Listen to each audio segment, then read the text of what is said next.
Good day, everyone. I think we don't have many people here, so I could greet Ian. Hi, Ian. Mr. Daljana, Dr. Daljana, Dr. Tiu, Miss Erika Jorik, and Dr. Cruz, Dr. Tricia Cruz. Yeah, so nice to see you all. With me, Eddie Junarsin from UGM, Universitas Gadjah Mada in Indonesia. I think maybe you have met my other colleagues in maybe other occasions or other events. Nice to see you all at the AUN-BE. So I remember when we started in 2013 or 2014 at the very early stage of the association. We were focused on holding seminars, conferences, gatherings, just for gathering people, knowing each other, because that was the inception stage, the early part of the inception of the association. But I think now we improve in quality. We have more quality-oriented conferences and also activities. So it has become better and better. And today we see a lot of good seminars, good paper discussion, curriculum development, and something like that. So again, nice to see you all. My research interests are in financial economics, including corporate finance, financial institutions, and yeah, some sort of that. But for the last 5 years, I have been reposted to more practical side of the university. That's part of my assignment, more toward the applicative part, which is to manage that business development of the university and some related activities. Okay, so without further ado, I think we'll go into the first paper. First paper, which is actually the second paper because the first paper didn't show up. Yeah.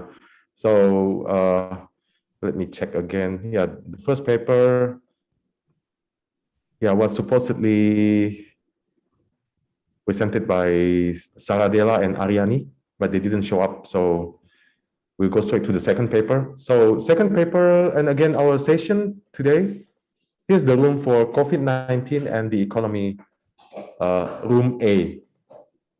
So there are two rooms here related to, with themes related to COVID-19 and the economy. So this is room A. Today we have two papers, very good papers, and top authors in the field. Right? The first one, we have Dr. Daljana, Dr. Wiryono, Dr. Sudarso Kadiri Wiryono, and Dr. Dedi Kus Indar Toto from Bandung Institute of Technology. Bandung Institute of Technology in Indonesia is one of the best universities in Indonesia, if not the best. So, at least one of the best. Yeah, especially in the engineering fields, in natural sciences or life sciences, things the best in Indonesia. So the paper is titled "Developing a Vulnerability Composite Index to Assess the Financial System: An Indonesian Experience." So I think this introduction from my side. We can listen to the presentation through, I think, video presentation, right, Ian? We have the video already available. That's right. Video presentation, and later upon the completion of the video showing, you can raise questions, you can give comments, and anything. So we have maybe 15 minutes for Q&A after the completion of the video. Okay, Ian, I hand it back to you for the video showing. Yeah, thank you.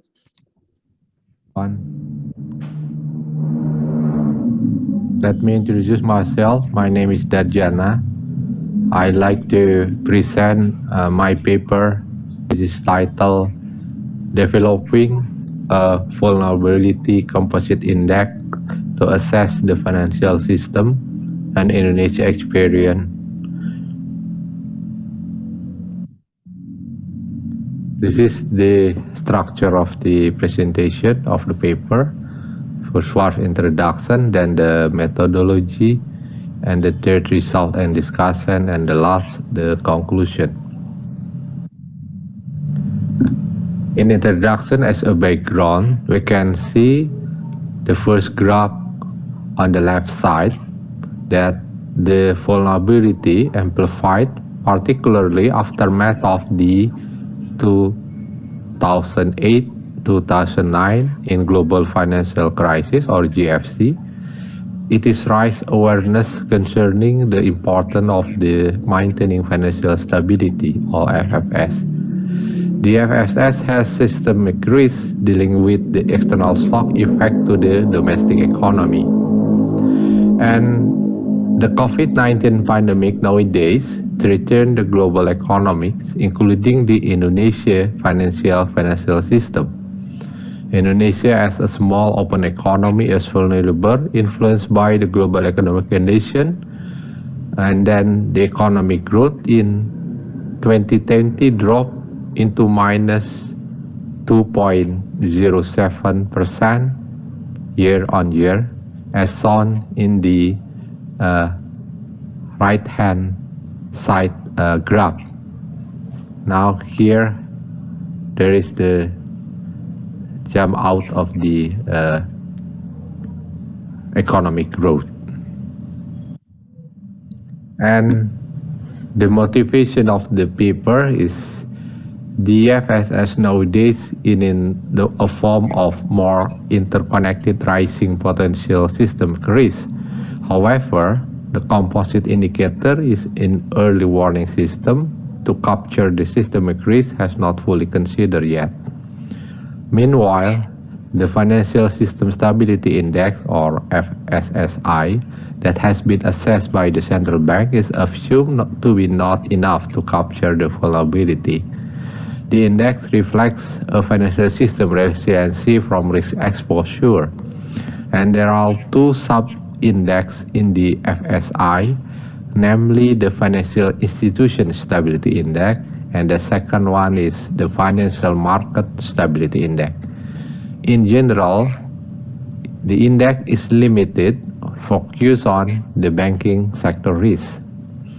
This research attempts to assess the possibilities of the vulnerability indicators in measuring the impact of a pandemic on the financial system. It also contributes in developing a vulnerability composite indicator to complement the Financial System Stability Index assessed by the central bank. And now turn to the second chapter about the methodology. As theoretical framework, we can see on the left side that the financial system stability condition in domestic consists of two blocks. First one is the financial institution, and the other side is non-financial institution. Those has risk and then has vulnerability due to the shock. The shock ultimately coming from the external sector of the rest of the world. And based on the key finding from the literature review, we propose our positioning framework, which combine a vulnerability in each single seasonal indicator into a vulnerability composite indicator. However, the macroeconomic linkages among financial institutions, non-financial institutions, and external sector is more focused on the research. The possible variable of financial system vulnerability can cluster into three institutional sectors, such as banking, representing the financial institution, corporation, which represent the non-financial institution, and then the external sector. For data and method, a 6-year monthly series dataset of the 16 possible vulnerability variables is collected from 2014 in December to 2020 until June. And the secondary data is derived from the official resources such as Central Bank of Indonesia, Financial Service Authority, Indonesia Statistics, and Indonesia stock market. And the principal component analysis or PCA method is used to construct the composite index. The central idea of PCA is to reduce the dimensionality of a data set in which there are large number of interrelated variables while retaining as much as possible of the variation present in the data set. And the PCA index formula is summation of multiplication between principal component score and the weight of the principal component variant, where PC is the principal component score, the weight of PC1 is principal component variant, T is time in monthly, I is number of principal component, and K is number of principal component, which is total loading factor above 1. We can see in the graph on the right side that is the vulnerability composite index as a result of the paper. The result indicates that financial system vulnerability is getting lower in the normal period since 2014 until 2019. The index is in the area of the mean plus 1 standard deviation. However, in 2020, the index jumped out due to the pandemic and back stable in the short time. The result shows that the financial system is more vulnerable in the pandemic period rather than the normal period. And this is proof that the COVID outbreak has impacted on the financial system. Compared to the Financial System Stability Index, the Central Bank of Indonesia stated that the financial system stability was in normal condition amid the gradually improving economy.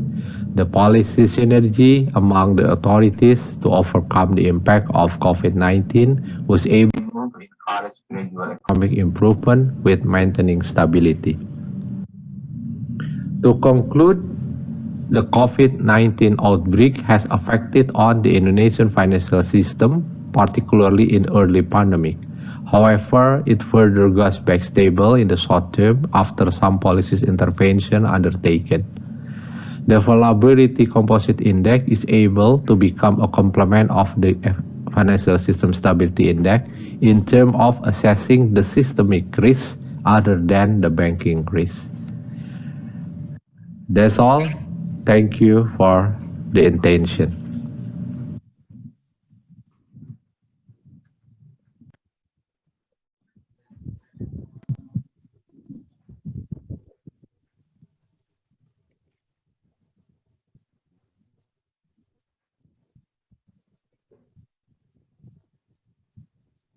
Hello again, everyone. So we just came back from the restroom. Okay. Okay, so we just saw a paper by Dr. Dajana et al., Dr. Dajana and his colleagues. And I think we know that this issue has been a highly debated issue everywhere, I think, including in Indonesia, because at one hand, we want like faster development, especially in the financial markets, and with the emergence of financial technology, the peer-to-peer lending, equity crowdfunding, and now I think the most recent issue is the SPAC, like the special purpose acquisition company and something like that. We hope that that kind of development and invention in financial markets could spur economic growth. But on the other hand, we are concerned about the stability, always financial stability. So we are concerned that if we open too fast with the development, like financial technology and something like that, there will be a lot of channeling of funds from the traditional financial institutions like banks, investment banks, and something like that to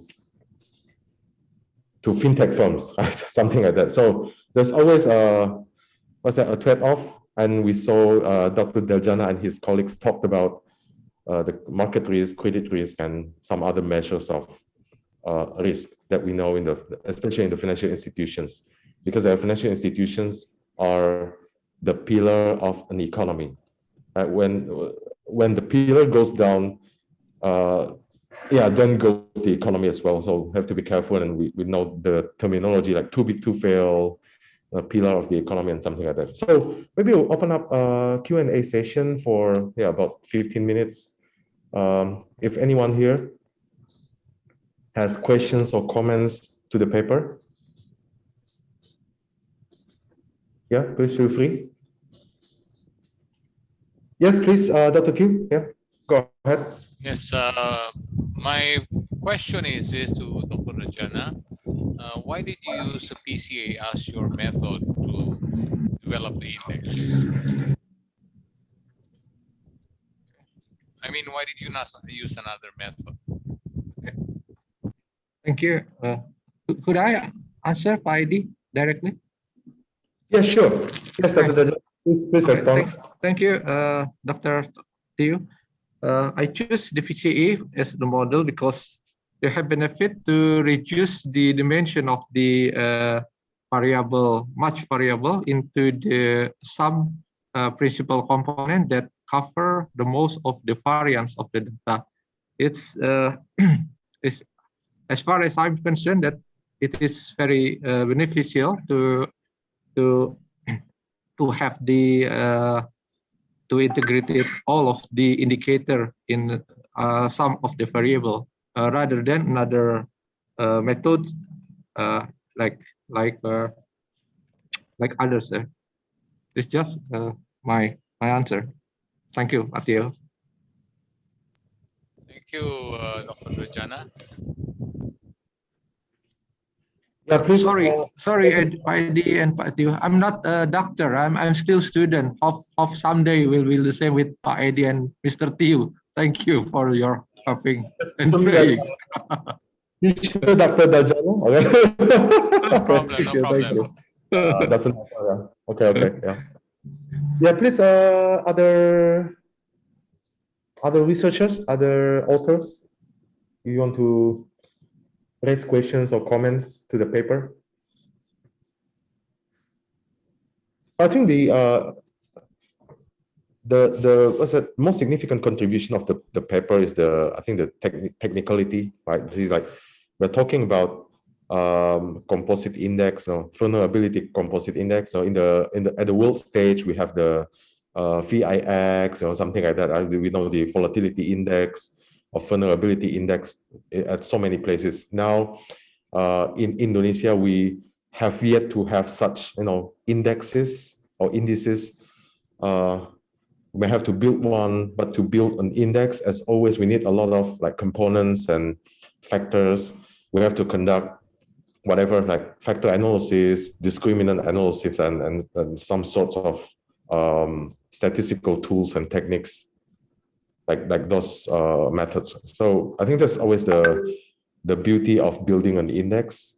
And we may not agree, right? Everyone may not agree on everything.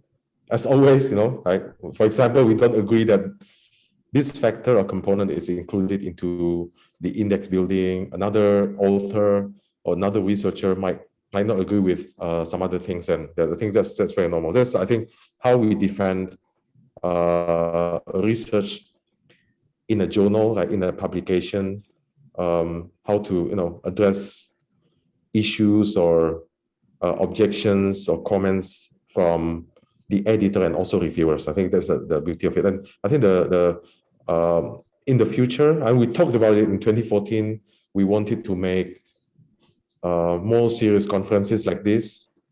Hopefully in the future we have really much better conferences, more academic and more publication oriented conferences, right, with more authors and researchers joining the conference. But anyway, any other questions or comments for this paper? Yes, please, Dr. Tew. have a follow-up question again.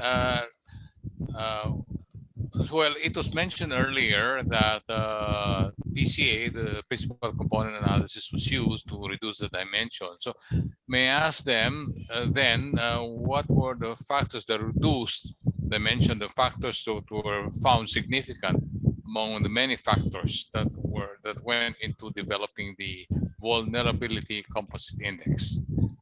Mr. Dajana. Thank you. Thank you, Dr. Chiu and Pak Edi.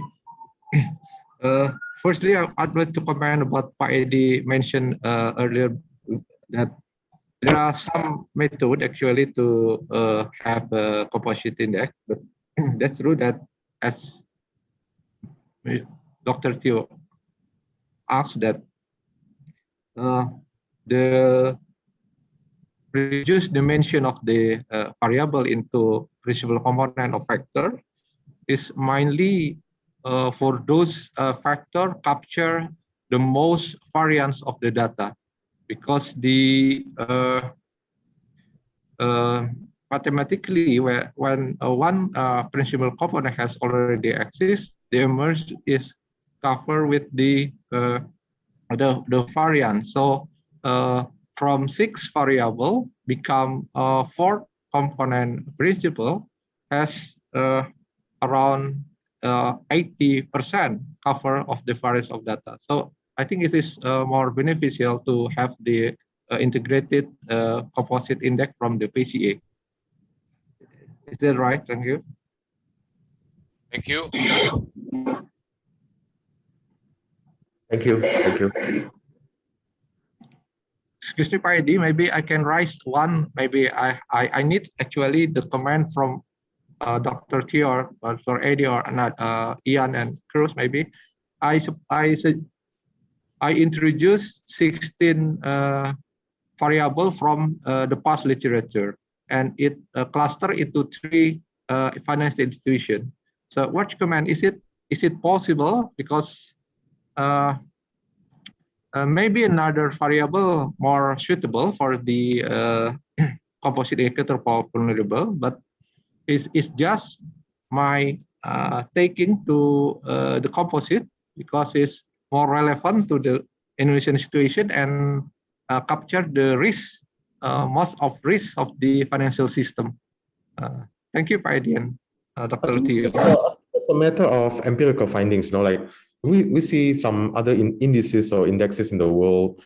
They always develop from, I think, more variables to fewer and fewer, because subsequent research found that some subsets of the variables were more meaningful or more relevant from time to time. For example, when we talk about the governance index by GIM, the Gompers-Ishii metric, at first they had like 24 factors, 24 variables. And then sometime later, subsequent research by BCF, Babchuk, Ferris, and Babchuk, I don't remember what it stands for. But BCF, sometime later, they found that only six out of 24 variables were really significant or meaningful in determining the governance index. So I think it always develops from time to time, right? It evolves. As your research might be the first in Indonesia, I think many variables could be incorporated based on your confirmatory analysis or factor analysis and something like that. In the future, maybe your own research in the future, or other authors, other researchers might find more specific things. Maybe out of 16, they will find only 5 or 6 of them are really meaningful. I think that's part of the evolving process in academic, right, from time to time. And maybe 5 years later, people will find totally different variables. That's also possible, anything is possible, right? It's a matter of empirical findings. So it's hard to say that 16 variables are sufficient or not sufficient or something like that. It is dependent upon how we set up the research, how we defend the findings, or how we conduct the data analysis and so on, and what kind of data sets we have also. Yeah, I think that's from my side, I think, from my perspective. Thank you, Pak Edi. Yeah, that's the beauty of research. If you think about it, like the government could harness your research results. Otherwise, we don't have any proper foundation of making a policy. For example, you know, to be honest, in Indonesia, every time the like OJK or BI, they want to enact new policies, they will use the, you know, in Indonesia, we call it sayembara system. Sayembara, suddenly, a call for papers. Competition That's paper. really, yeah, that's otherwise, yeah. If you see the best practices, like in the United States, they have the regular publications like Journal of Finance, Journal of Financial Economics, or other, all kinds of papers. And the policymakers themselves, they have top researchers in those organizations. So they have like constant research, you know, ongoing and regular type of, you know, research, research process, you know, within the team and also from top publications. So whenever they want to enact new policies, they have the strong foundations. So that's, I think, very important. Like what you are doing right now. If you publish, let's say, we know that if we are going to make a composite index, a comparable composite index in Indonesia about vulnerability or volatility, we have the foundation, you know, shown or evidenced by your paper. That's very important, right? Rather than, you know, sayembara, you know, like, call for paper, suddenly, you know, you don't care about the results because we just try to get the money and goodbye. You know? It's like hit and go, and not good. You understand what I'm saying, right? So yeah, good one. I think it's important, yeah. Very contextual. Yeah, that's right. That's right. Okay, maybe we can go to the third paper. Thank you very much for Dr. Dajana and your colleagues. Thank you, Thank you, Dr. Tio. Ian. Thank you very much. Very good paper. We hope that this paper could be published in top journal, in the top journal. And I mean, I think this event also purports to gather and, you know, acquires one another. So if we have like similar, you know, research interests, maybe you can exchange numbers or emails or something like that. And in the future, you can work together. I could collaborate in the future. I think that's also another purpose of this kind of conference. Yeah. Thank you. You're welcome. Thank you. Dr. Dajana and colleagues from Bandung Institute of Technology. Again, our best wishes to your paper, to you all. Okay. And we'll move to the second paper, which is actually the third. Right?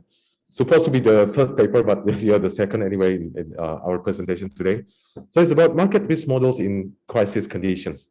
Market risk models in crisis conditions. Again, this is very relevant, and I would call the author's name Dr. Cruz, Dr. Bechaida, Dr. De Guzman, Dr. Imperial, Dr. Tiu from De La Salle University in the Philippines. So it's very nice to have you here. It's always a nice place to visit Manila from time to time. You know, in the past, we visited some years ago. I think what's the other university? Diliman, I think Diliman University. They held this event some years ago when I was there. So we got a lot of Filipino friends and acquaintances. So without further ado, I will hand it to Ian again for the showing. My name is Dr. Thomas Tiu of De La Salle University. Today I'm representing our paper called Market Risk Models in Crisis Conditions with my co-authors, Ms. Tricia Cruz, Mr. Rogelito Bechaida, Ms. Patricia de Guzman, and Ms. Beatriz Imperial. Introduction. Financial institutions have been looking for risk models to help them compute risks. But traditional risk models like value at risk has its own limitations, hence the need for a new model, extreme value theory. EVT models has two approaches, namely block maxima and peaks over threshold, which are utilized in this paper. Backtesting was performed to test the reliability of the models. The paper tries to answer two questions. Number one, how reliable are the extreme value theory models? Number two, which is the more effective model between the block maxima and the peaks over threshold models in assessing the value at risk during a financial crisis? The paper used three null hypotheses to answer the two research questions. Null hypothesis statement number one states that there is no difference between the actual and expected exceedances using Kupiec test with a 95% confidence interval. Null hypothesis statement number two, the occurrence of exceedances using the Christofferson test with a 95% confidence interval are not spread evenly across different periods. Null hypothesis statement number three states that the expected shortfall models cumulative probability level have a no breach of 0%. The paper also used several theories. The first theory is a black swan theory. The second theory used is the arbitrage pricing theory to find out the macroeconomic variables affecting the markets during the crisis. And then another theory, the extreme value theory, was used, which has two models here, the black maxima and the peaks over threshold. The paper also used three backtesting tests, namely the Kupiec test, the Christofferson test, and the traffic light approach test. The extreme values refer to the highest and lowest returns in the data collected. The black maxima model, the data were grouped together in blocks. In the peaks over threshold model, a threshold was set and the data above it, the observed, were used. So, as mentioned earlier, there are three backtesting methods used: the Kupiec test, Christofferson test, and the traffic light approach test. Data collection. The paper used Bloomberg and investment websites to collect the secondary data from the 6 countries, namely Thailand, Indonesia, Malaysia, South Korea, Philippines, Singapore. The composite indices of each of these countries were used, namely the Stock Exchange of Thailand Index, the Jakarta Stock Exchange Index, Bursa Malaysia Index, Korea Exchange Kospi Index, the Philippine Stock Exchange Index, and the Singapore Exchange Index. Both the Asian financial crisis and the global financial crisis were used as benchmarks. The entire total number of years used was 25 years, from 1994 to 2019. The paper also used several distributions, namely Gumbel, Frisché, generalized extreme distribution, and generalized Pareto distribution. Results and discussion.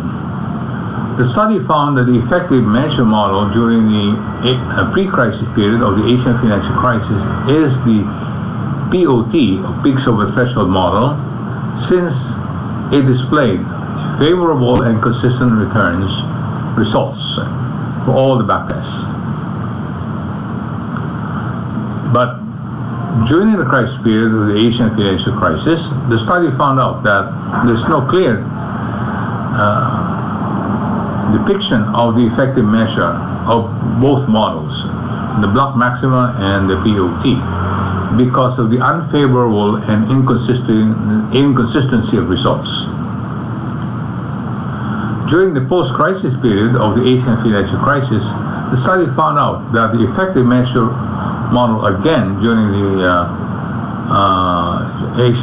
post-crisis period of the Asian financial crisis, is the POT model, since it displayed favorable and consistent results for all the backtests.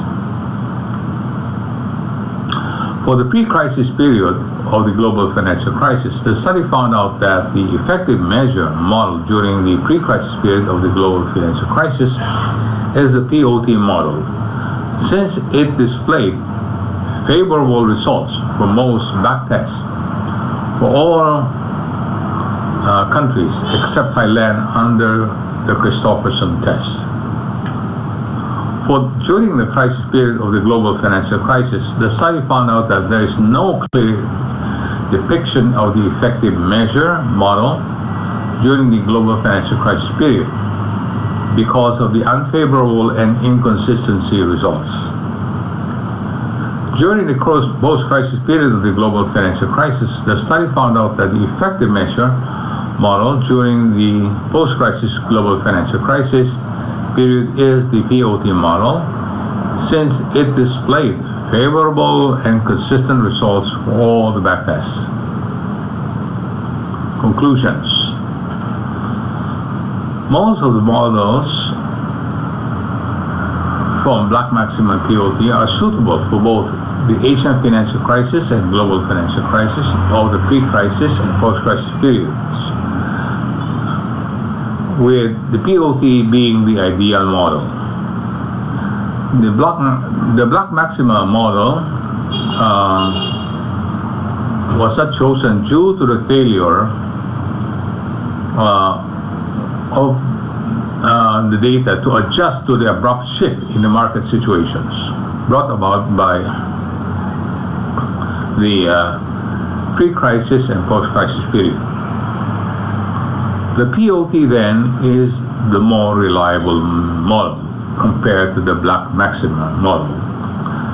The main reason for that is that the Black Maxima model is prone to wasting information by dividing the data into blocks, which is critical when dealing with extremes that have a smaller set of data.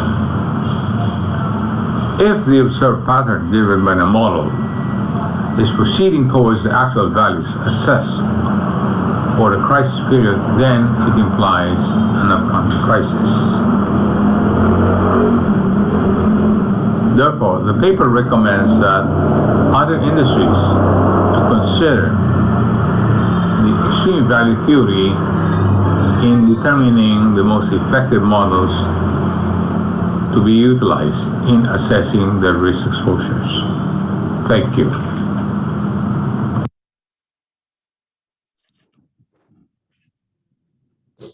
Thank you, Dr. Tew, for the presentation through the video showing. Questions? Sorry for the background noise in the video.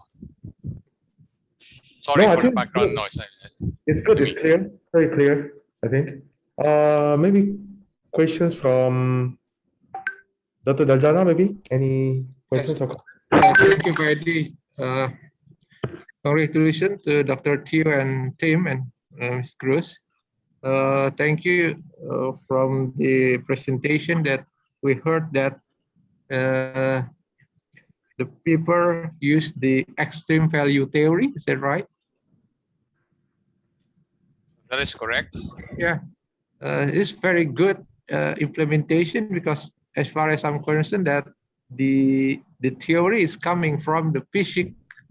It's not the economic, right? And now, sorry, I'm limited for the knowledge about this theory, but this very good application of the physical theory to the economy or financial, particularly in market or market risk.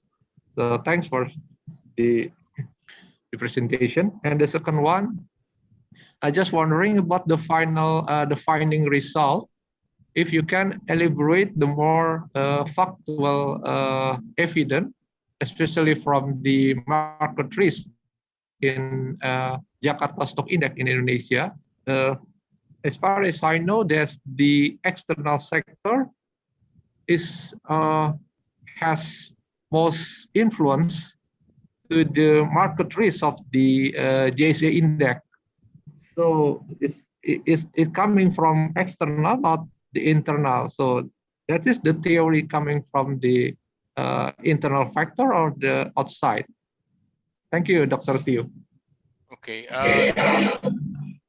I'll request my co-author, Ms. Tricia Cruz, to answer.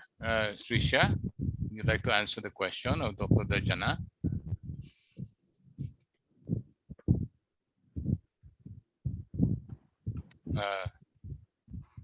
Sorry, can you repeat again the question? Is the macroeconomic factors coming from internal or external? Right.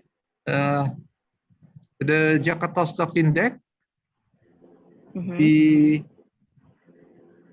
foreign investor has a big chance holding the capital market, the share. So everything coming outside will be influence the index in Indonesian market. So do you think that from the extreme value theory reveal the fact like that?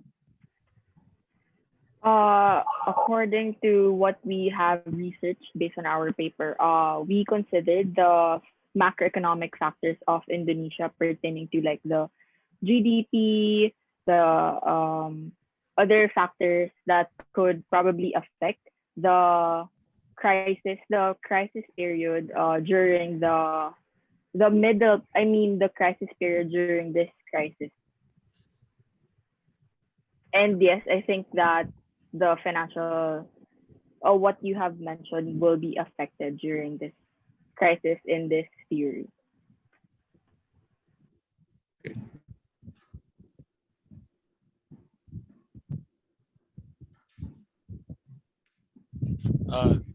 Okay. Yes. Let me add something to the comment of Ms. Cruz to the paper, my authors.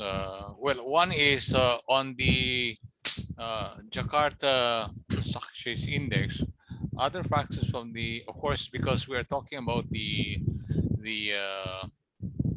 effect of extreme value theory. Essentially, the paper utilized two methods, as we have mentioned, which is looking at the data during the two periods, during the Asian financial crisis. Now, because the extreme value theory, as we mentioned in the paper, utilized two models here or approaches, the block maxima, which is trying to group the data together into blocks, like block 1, block 2, block 3, or group 1, group 3, group 2, group 3 data. And then the other one is, which speaks over threshold, is essentially looking at a limit, and then any data which is extreme beyond that threshold limit, beyond that is considered extreme. So for example, during the regular normal period, the volatility is within a certain range. But if it goes beyond that one, that is considered part of the extreme data. So we analyze those two models, which one is more reliable in this case. Now, what came out of the, for example, the for the market in Indonesia is that during the Asian financial crisis, before the crisis, we performed 3 tests. So one test accepted that during the model for the blocking together block maxima, there were essentially two tests were essentially saying that the before the crisis in Asian financial crisis was okay, but the signal during the crisis in Asian financial crisis was mixed. But for the other model, the second model, essentially the post-crisis after the Asian financial crisis, for both for Indonesia, again the second model is clear, but well, for the post-crisis for the second model, it's the signal. All three tests were okay.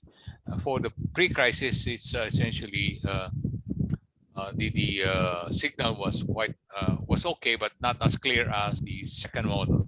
Now, during the crisis period, the signal for Indonesia was mixed, but for the post-crisis, the signal was very clear. So, for both models, what we're saying is that both models were sending clear signals before and after the crisis, during the Asian financial crisis and the global financial crisis, that as far as the Jakarta stock exchange index is concerned, is saying that the signal is clear that a crisis is coming or a crisis just passed. But the signal during the crisis was not very clear. Now, essentially, this is because of the macroeconomic conditions were deteriorating before the Asian financial crisis. And after the crisis, the macroeconomic conditions were also, of course, very bad because it just came from the crisis and starting to recover. But the signal during the crisis period was not very clear according to the two models that were used for the extreme value theory. So to get a clearer picture, the paper recommends to use another approach in combination with extreme value theory. And we are suggesting the use of GARCH as another method clearer in terms of during the crisis period, because there were only two results that were very clear using the two models, the block maxima and the peaks over threshold. So what is lacking is the middle part. So we recommend to use the GARCH, generalized autoregressive conditional heteroscedasticity, which is about volatility during period, the 25 years, to send a signal that there was also the volatility during the crisis period was very high. So that is our recommendation. Thank you. Thank you, Dr. Chiu. Thank you. Appreciate.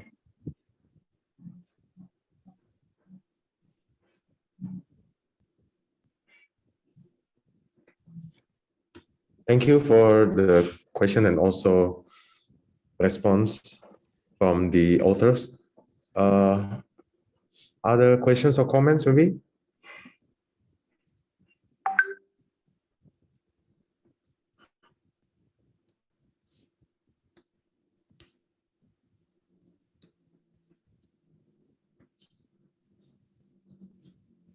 Yeah, so similarly, I think this paper is also very relevant, especially during the pandemic.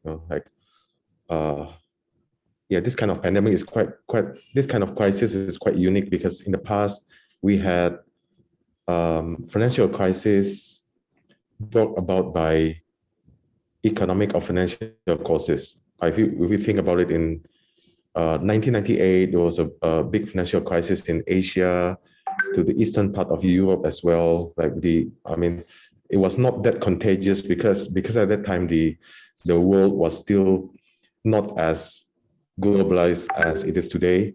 But again, the main cause of the crisis was economic and also financial. And of course, the remedies or the medicines to such crisis would be financial medicines or financial policies as well, right? And also in 2008 to 2010, we know that there was a banking crisis starting from the United States, and it was contagious to all parts of the world.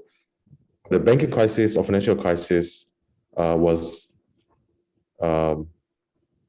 triggered by financial causes from the property side, from the mortgage-backed securities, and something like that. But this time, we know that the crisis is triggered or is engendered by health crisis. So this is quite unique, making the financial solutions or financial remedies less effective, as we know today, right? We see that the financial services authorities in many countries and also central banks in many countries have, enacted or have passed proper policies at both fiscal and monetary policies. We know that they are appropriate, they are quite standardized everywhere in the world, at more government expenditures, also quantitative easing and something like that. But they are not as effective as they were before, because again, the root cause of the problem of the current crisis is the health problem, right? Health crisis pertaining to the pandemic. So I think this kind of market risk models will be more interesting. I mean, from my perspective, if we could tailor, we could tailor to the root causes of the crisis. This is very different from time to time, like 2008 back then, or 98, or 2005, and some other crises. But this one in particular is quite peculiar because of the root cause of the crisis is health problem. I think that's the thing that will make it more interesting if you try to, I think, pursue a publication, right, in this topic. Yes, go ahead. So, I mean, other questions maybe, or comments from other authors or other researchers?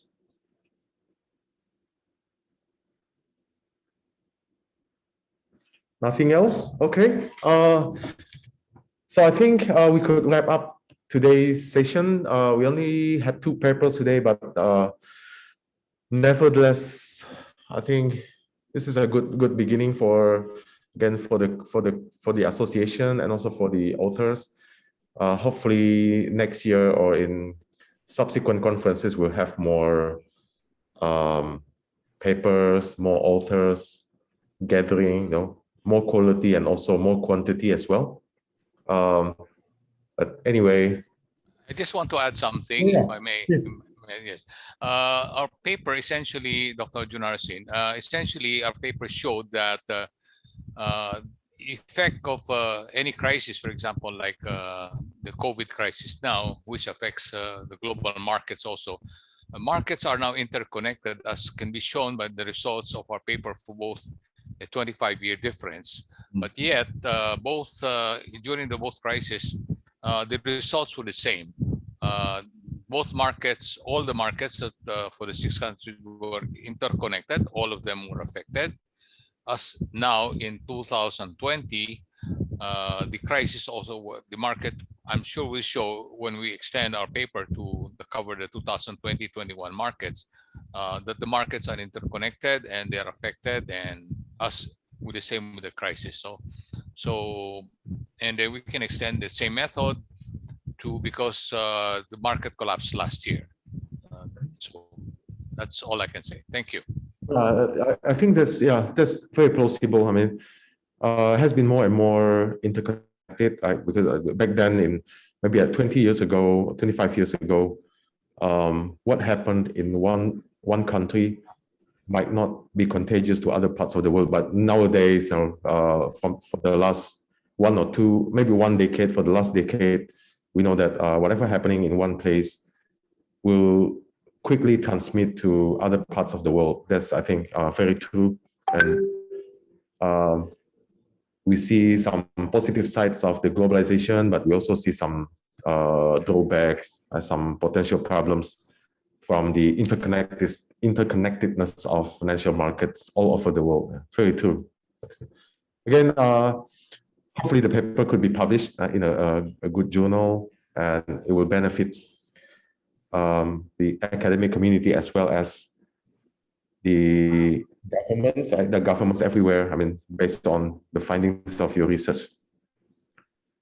Okay, so I think we could wrap up the session for today. Thank you very much for all of you. Again, I want to greet each of you because we don't have many people here. Ian, Dr. Daljana, Dr. Tiu, Dr. Cruz, and then Francis, Dr. De Guzman, and Dr. Heron Dona, Dr. Carlos, Rogielito. Yeah. So everyone here, thank you very much for coming to this room, for tuning in, for asking questions and comments as well. Yeah, hopefully we can meet in another occasion, in another conference or something like that. So thank you very much. I hand it back to Ian. Before we end, can I request everyone to open their cameras and let's just have a group photo. Yeah.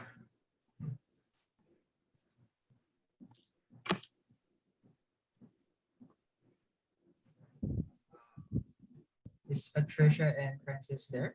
And Heron? Let's just wait for them. Or maybe it's okay. So 3, 2, 1. Right. Thank you very much. So at this point, our session is officially finished.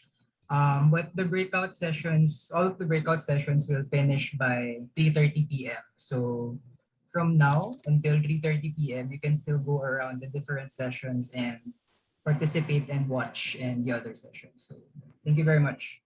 Thank you. Thank you. Ian. Yeah. Thank you, Dr. Eddie, Dr. Teo. Dr. Bye-bye. Ganasin, Thank you. Thank you. Thank you. Thank you.